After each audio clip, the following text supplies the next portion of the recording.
पर निरंतर प्रहार रहा है और धर्मांतरण होता है सदियों से। तो ये कहा जाता है कि जो ये धर्मांतरण होता है वो इस वजह से हो रहा था, वो आसान इसलिए था क्योंकि उस हिंदू समाज में जातिवाद बहुत था। जबकि हमारा जो ये वर्ण व्यवस्था की समझ है वो कुछ और है। तो वर्ण व्यवस्था को जातिवाद में ना बदलने का कोई उपाय, क्या उपाय है?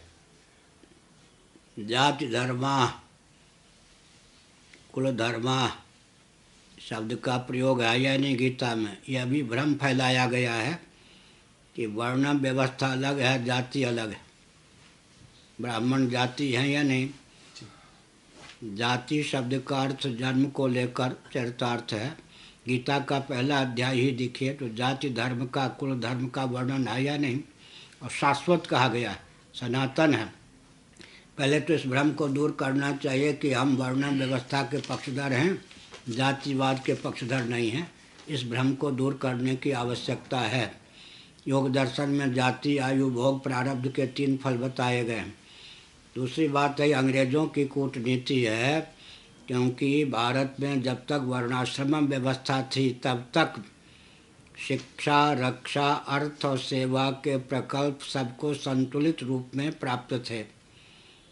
आज भी मैं चुनौती देकर कहता हूँ, सनातन वर्णाश्रम व्यवस्था की धिज्जी उड़ाकर उसको ताक पर रखकर कोई भी वर्ग तंत्र शिक्षा, रक्षा, अर्थ और सेवा के प्रकल्प को सबको संतुलित रूप में सुलभ नहीं करा सकता। वैकल्पिक ब्राह्मण बनाकर, वैकल्पिक क्षत्रिय बनाकर, वैकल्पिक वैश्य बनाकर, वैकल्पिक शूद्र बनाकर पूरा विश्व सुरक्षित नहीं रह सकता। America, Britain, Germany, Japan, France, इनकी लाचारी है कि कालक्रम से सब कौन हो गए? वर्ण संकर। अब उनके यहाँ परंपरा प्राप्त वर्ण व्यवस्था जातिवाद नहीं है, इसलिए वैकल्पिक वर्ण व्यवस्था जातिवाद को क्रियान्वित कर सकते हैं। लेकिन जब वैकल्पिक ब्राह्मण बनाया जाता है, शिक्षक आदि कौन है? वैकल्पिक ब्राह्मण। वैकल्पिक क्षत्रिय बनाए जाते हैं, पुलिस, मिलिट्री आदि। वैकल्पिक वैश्य बनाए जाते हैं, वैकल्पिक शूद्र बनाए जाते हैं। तो उस वैकल्पिक ब्राह्मण, क्षत्रिय, वैश्य, शूद्र के द्वारा समाज का पोषण न होकर शोषण होता है। इस दृष्टि से मैं एक संकेत करना चाहता हूँ कि विकल्प वहाँ पर है जहाँ पर परंपरा नहीं है। दूसरी बात है कि इंग्लैंड को ले लीजिए, परंपरा प्राप्त क्षत्रियों का शासन तो वहाँ है नहीं, वर्ण संकरता है। लेकिन वैकल्पिक शासन तंत्र को उन्होंने परंपरा का रूप देने का प्रयास किया या नहीं? एलिजाबेथ विक्टोरिया से भी अधिक समय से शासन वहाँ कर रही हैं या नहीं? इसका मतलब जिनके यहाँ क्षत्रिय नहीं हैं वो वैकल्पिक राजवंश को स्थिर बनाकर रखने का प्रयास करते हैं। फिर हमारे यहाँ जो परंपरा से है, अच्छा राम राज्य किसने दिया? वर्णाश्रम जाति मानने वालों ने दिया या नहीं? और धर्मराज्य किसने दिया? चक्रवर्ती नरेंद्र किसने दिया? वैदिक ऋषियों को किसने दिया? ये सब वर्णाश्रम व्यवस्था जातिवाद के पक्षधर थे या नहीं? आरक्षण की दृष्टि से जो जातिवाद को ख्यापित और परिभाषित किया गया है वो शास्त्रोक्त जातिवाद नहीं है।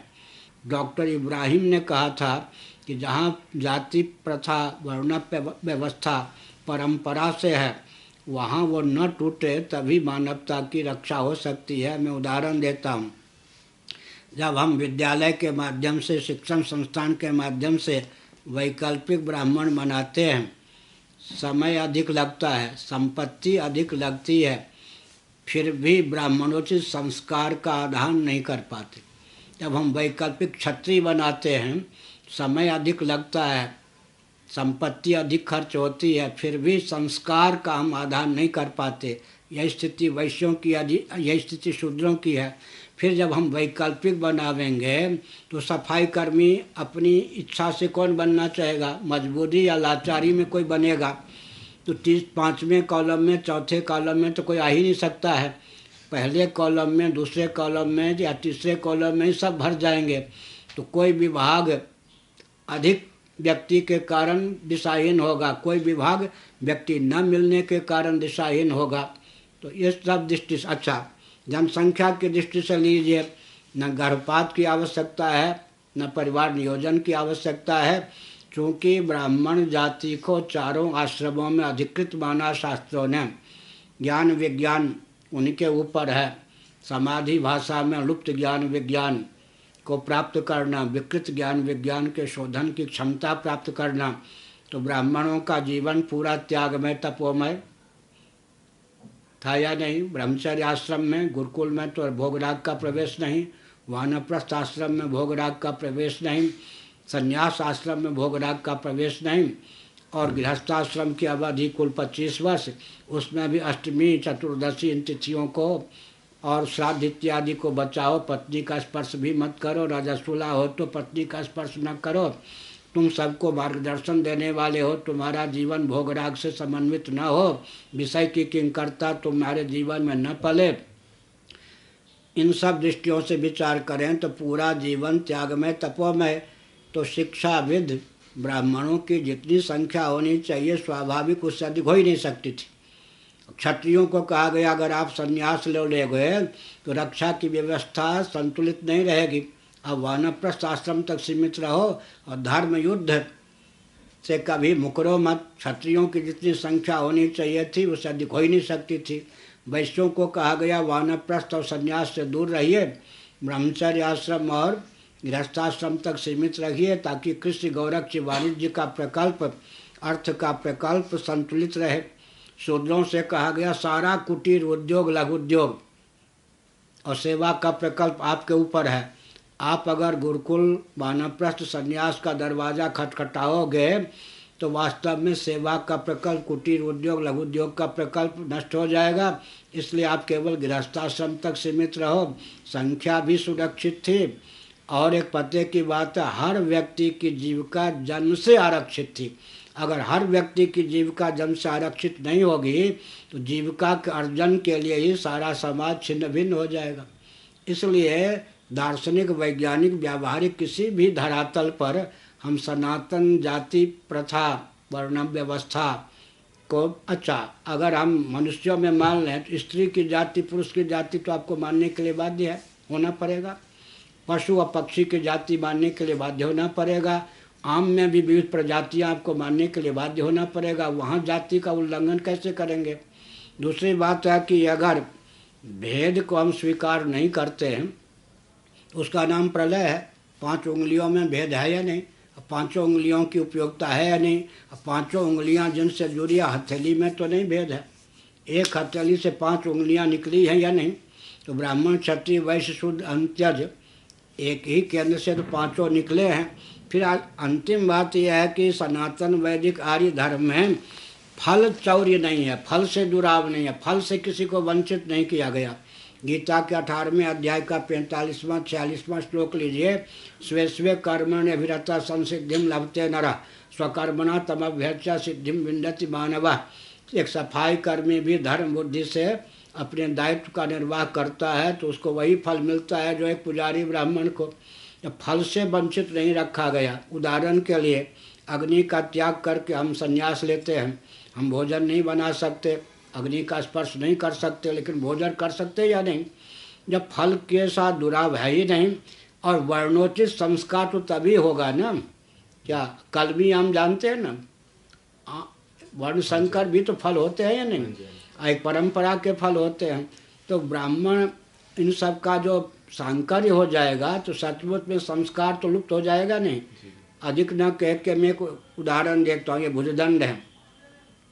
किस विश्वविद्यालय में इनको प्रशिक्षण दिया गया है कि शरीर के किसी अंग या प्रत्यंग पर वार की संभावना हो तो टूटने फूटने की चिंता किए बिना अपने आप को रख दो। परंपरा प्राप्त निसर्ग सिद्ध संस्कार संवेद ये भुजदंड है या नहीं? गाढ़ी नींद में जब अंतःकरण ही सो जाता है, अहंकार ही सो जाता है, अहम ही सो जाता है, तो बुद्धिपूर्वक भुजदंड को आज्ञा देना संभव नहीं है। लेकिन ये कितने उद्यत हैं, परंपरा प्राप्त निसर्ग सिद्ध संस्कार से संवेद हैं कि मच्छर काटने आता है, ये अपने आप बिना आदेश की प्रतीक्षा के वहाँ पहुँच जाते हैं। मच्छर अगर चपेट में आ गया तो कचूमर निकाल देते हैं, भग गया तो कम से कम वहाँ पर खुजला देते हैं। इस प्रकार से हमने बताया कि वैकल्पिक ब्राह्मण क्षत्रिय वैश्य शूद्र बनाने पर कितनी विसंगतियां हैं, उसका सामना ब्रिटेन अमेरिका इत्यादि वाले कर रहे हैं। वैकल्पिक, अच्छा मैं एक उदाहरण देता हूँ, मेरा विकल्प बना के दिखाइए जरा। मैं शंकराचार्य हूँ, परंपरा से हूँ ना, ब्राह्मण वर्ण का हो, सन्यासी हो, तब जाके शंकराचार्य होता, बहुत सी योग्यताएं हैं। मेरा विकल्प बना के दिखाइए आप।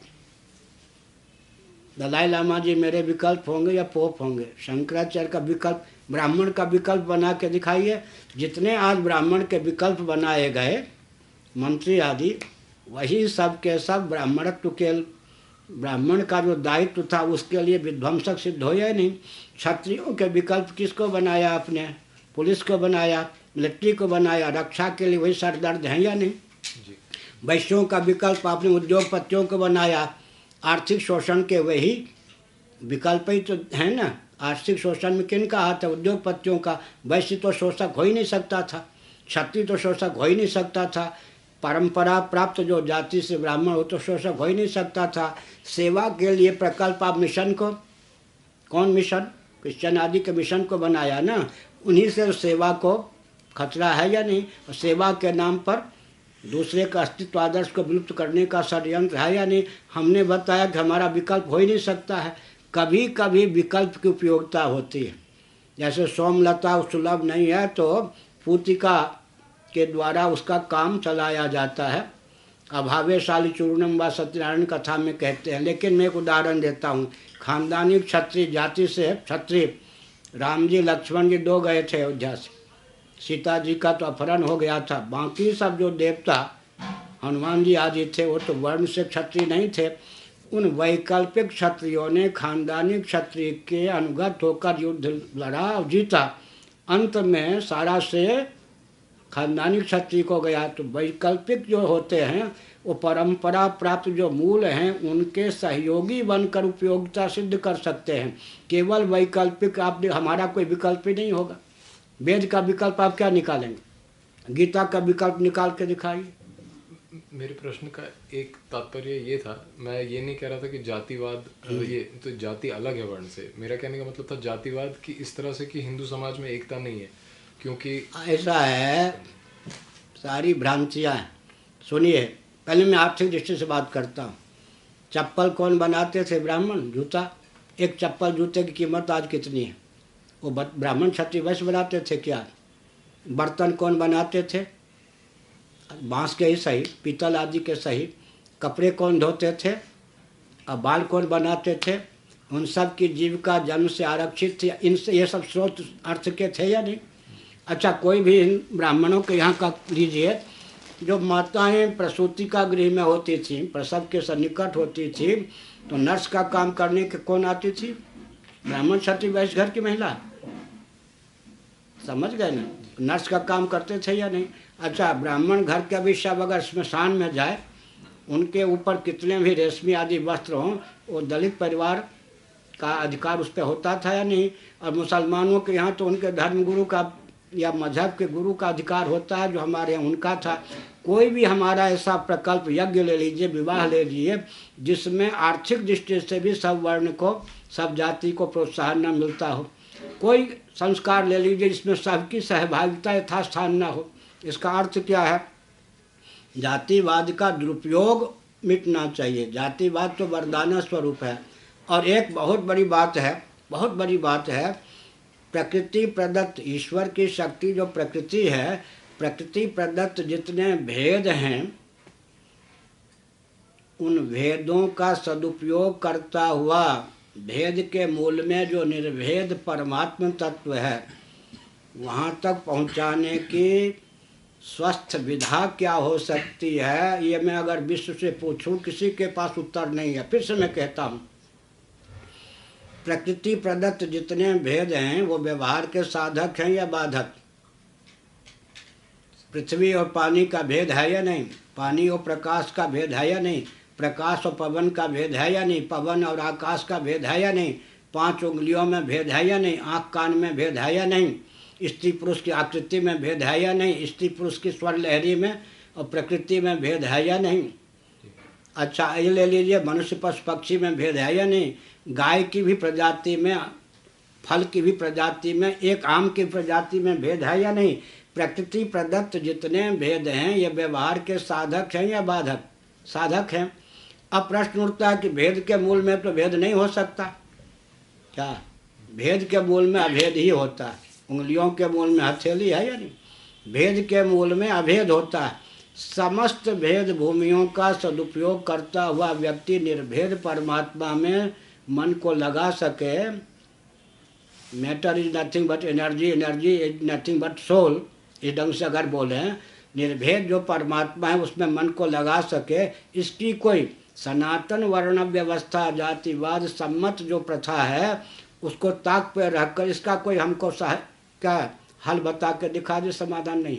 भेद का सदुपयोग भौतिकवादी नहीं कर सकते, निर्भेद परमात्मा तक भौतिकवादी नहीं जा सकते, तो जीवन ही व्यर्थ गया ना। प्रकृति प्रदत्त सब भेदों का सदुपयोग हम करना जानते हैं, इसी का नाम सनातन वर्ण व्यवस्था जातिवाद है। और निर्भेद परमात्मा तक पहुंचने की विधा एक भेद है। भेद भेद के लिए नहीं है, भेद निर्भेद परमात्मा तक पहुंचने के लिए है। उसका मैं श्लोक बोलता हूँ, पंचभूत शरीराणाम, महाभारत, सर्वेषां सदृशात्मनां लोकधर्मे च विशेषकरणं कृतं यथैकत्वं पुनर्यान्ति प्राणिनस्तत्र विस्तरा। इसका मतलब शरीर सबके पांच भौतिक हैं, शरीर की दृष्टि से हमें एकत्व है। सबके शरीर पांच भौतिक हैं, स्त्री पुरुष शूद्र आदि के, पक्षी आदि के, और आत्मा की दृष्टि से भी एकत्व है। फिर भेद ये कहाँ से आ गया? इससे ज़्यादा पूर्व पक्ष कौन प्रस्तुत करेगा? ये जातिवाद कहाँ से आ गया कि ब्राह्मण है, क्षत्रिय है, वैश्य है, शूद्र है? इसका उत्तर दिया गया, कांटे से कांटे निकलता है। भेद का सदुपयोग करके निर्भेद परमात्मा तक पहुंचने के लिए जो शास्त्रों ने भेद का दान किया है, उस भेद को अगर आप स्वीकार नहीं करेंगे तो दोष, आप भेद का आप सदुपयोग नहीं कर सकते और निर्भेद परमात्मा तक पहुंच नहीं सकते। प्रवृत्ति को निवृत्ति का रूप नहीं दे सकते, निवृत्ति को निर्वृत्ति का रूप नहीं दे सकते, और जन्म मरण की परंपरा का उच्छेद नहीं कर सकते, और वर्ण व्यवस्था नहीं मानेंगे तो आप शरीर को आत्मा मानने के लिए बाध्य होंगे, और शरीर को जब आत्मा मानेंगे तो आपकी मेधा शक्ति कुंठित रहेगी। इसलिए दर्शन, विज्ञान और व्यवहार, इन सब दृष्टियों से, अच्छा मैं एक उदाहरण देता हूँ। अभी पुराने उदाहरण ले लीजिए, कितने लाख वर्ष पहले की बात है। हरिश्चंद्र को परिस्थितिवश बिकना पड़ा काशी में। अगर काशी में सब संपत्ति ब्राह्मणों के पास ही दान दक्षिणा के नाम पर आती होती तो कोई ब्राह्मण जो होता वो खरीदता किसको? हरिश्चंद्र को। ब्राह्मण ने खरीदा क्या? अंत्यज राजा ने, अंत्यज ने खरीदा या नहीं? आप कहेंगे कि काल्पनिक है, अभी भी उनके वंशधर काशी में हैं, समझ गए? अभी भी उनके वंशधर काशी में हैं। मणिकर्णिका हरिश्चंद्र घाट पर जितने सब आते हैं, मुँह मांगी दक्षिणा या टैक्स लेने का उनको अधिकार है, ऐतिहासिक तथ्य है वो। इसी से सिद्ध होता है कि लाखों वर्ष पूर्व भी हमने अपने, अंत्यज का अर्थ होता है क्या? दलित शब्द कितना गर्हित है। दलित का अर्थ होता है दबाया गया, अंत्यज का अर्थ होता है छोटा भाई, अग्रज का अर्थ होता है बड़ा भाई, समझ गए? अंत्यज माने अंत में जन्मा हुआ, अनुज जैसे कहते वैसे अंत्यज लाड़ प्यार का शब्द है। अब काशी जैसी नगरी में जहाँ सब दान दक्षिणा, अगर संपत्ति होती तो राजा के पास, और दक्षिणा में संपत्ति होती ब्राह्मण के पास, तो एक अंत्यज को खरीदने का अवसर कहाँ से मिलता? लेकिन हमने इतना धनाढ़ बनाया था। अर्थ की दृष्टि से भी स्नेह था, सम्मान था, भाईचारे का संबंध था। और एक विचित्र बात है, अगर आप रक्त की शुद्धि नहीं मानते हैं तो आप विवाह की प्रथा क्या निश्चित करेंगे? एक ही जाति में ले लीजिए आप, एक ही घर में बहन भी है, माँ भी है, बेटी भी है, वहाँ पर तो परहेज नहीं है ना, जातिगत भेद नहीं है ना। ब्राह्मण कुल की बहन भी, बेटी भी, सब कुछ, लेकिन वहाँ भी विवाह संबंध में बेटी बहन का तो माने नाम भी हम लोग नहीं ले सकते, समझ गए ना? ये जो प्रथा है इसमें दर्शन नहीं है क्या? आजकल भी जो रक्त का नंबर बनाकर के इनका ये बेटा है या नहीं, ये सब तय करते हैं, तो रक्त की शुद्धि की दृष्टि से भी हम तो ये कहते हैं कि इससे बढ़िया और कोई प्रथा ही नहीं हो सकती है, व्यवस्था ही नहीं हो सकती है। और जहाँ पर ये प्रथा टूट चुकी है वहाँ भी वो स्थायी रूप दे रहे। उदाहरण इंग्लैंड है, वहाँ शासन तंत्र परंपरा राज परंपरा का नहीं है, लेकिन वहाँ भी शासन तंत्र को उन्होंने वैकल्पिक रूप से स्थायी रूप दिया। और एक मैं संकेत करता हूँ, 5 पीढ़ी से कोई कहे कि हम ज्योतिषी हैं, तो उस ज्योतिषी को हीन माना जाएगा या सम्मान का पात्र माना जाएगा? 4 पीढ़ी से हम कथावाचक हैं, 4 पीढ़ी से अधिवक्ता हैं। इसका मतलब क्या हुआ? अब वो जो 1,97,29,49,117 वर्ष इस कल्प में हमारी परंपरा के हैं, तब से जो ब्राह्मण हैं, तब से जो क्षत्रिय हैं, तब से जो वैश्य हैं, तब से जो शूद्र हैं, उनके संस्कार का आधान आप किस में कर देंगे? कर सकते हैं क्या? नहीं कर सकते। इन सब दृष्टियों से हमारे यहाँ जो विकृति आई है वो अंग्रेज़ों की कूटनीति के कारण, हमारे यहाँ जो विकृति आई है वो बौद्धादि की अहिंसा आदि के कारण, हमारे यहाँ जो विकृति आदि है वो कूटनीति के कारण, विधर्मियों के कारण हमारी अपनी व्यवस्था इतनी शुद्ध रही है जिस पे उंगली उठाने की क्षमता नहीं। और एक मैं वाक्य बहुत नाजपूर्वक कहता हूँ, माननीय दलाई लामा जी हर 2 वर्ष में कहा करते हैं कि भारत हमारा धर्मगुरु रहा है और रहेगा। हमको गर्व है कि भारत हमारा धर्मगुरु रहा है और रहेगा। लेकिन मैं पूछना चाहता हूँ प्रेम पूर्वक, दलाई लामा जी मेरे बहुत परिचितों में हैं, आपस में पत्राचार भी है, कि भारत की पहचान जैनों के कारण, बौद्धों के कारण, किसके कारण? सनातन मनुवादी के कारण। क्या? सनातन मनुवादी के कारण। समझ गए ना? भारत की पहचान किसके लिए? अच्छा, किस सिद्धांत की रक्षा के लिए भगवान रामकृष्ण इत्यादि आते हैं? और जितने वैदिक महर्षि हुए वो किस सिद्धांत को मानते थे? वो क्या लुल्लू बुद्धि थे? वो क्या लुल्लू बुद्धि थे जिन्होंने महाभारत की रचना की, गीता की रचना की? वो लुल्लू बुद्धि थे जिन्होंने राम राज्य दिया। इसका मतलब है भ्रम के अलावा और कोई है ही नहीं। भ्रम ही भ्रम, भ्रम फैलाया गया है। इसलिए आज भी अगर भारत सुरक्षित रह सकता है तो एक ही बात मैं कह दूं कि जन्म से ही सबकी जीविका आरक्षित हो, इसकी क्या विधा हो सकती?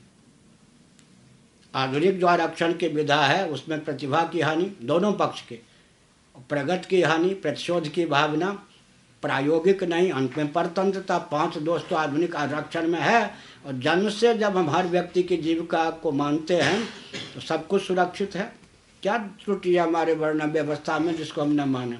घृणा मूलक नहीं है, द्वेष मूलक नहीं है, अज्ञान मूलक नहीं है, और अंत में भेद का पर्यवसान भेद में नहीं है, अभेद परमात्मा तक पहुंचाने में है। और एक प्रश्न है, शरीर को लेकर जाती है या आत्मा को लेकर जाती है? आत्मा को जब हम एक मानते हैं तो शरीर को लेकर जाती है। तो शरीर को लेकर जाती है, ब्राह्मण क्षत्रिय न मानो, स्त्री पुरुष की जाति तो मानने के लिए बाध्य होंगे क्या? तो कहाँ तक जाति मिटाएंगे? जाति को मिटा लेंगे तो जाति का अर्थ होता है जन्म, पृथ्वी जन्म से। अच्छा, एक और बात है, बहुत ऊंची बात है।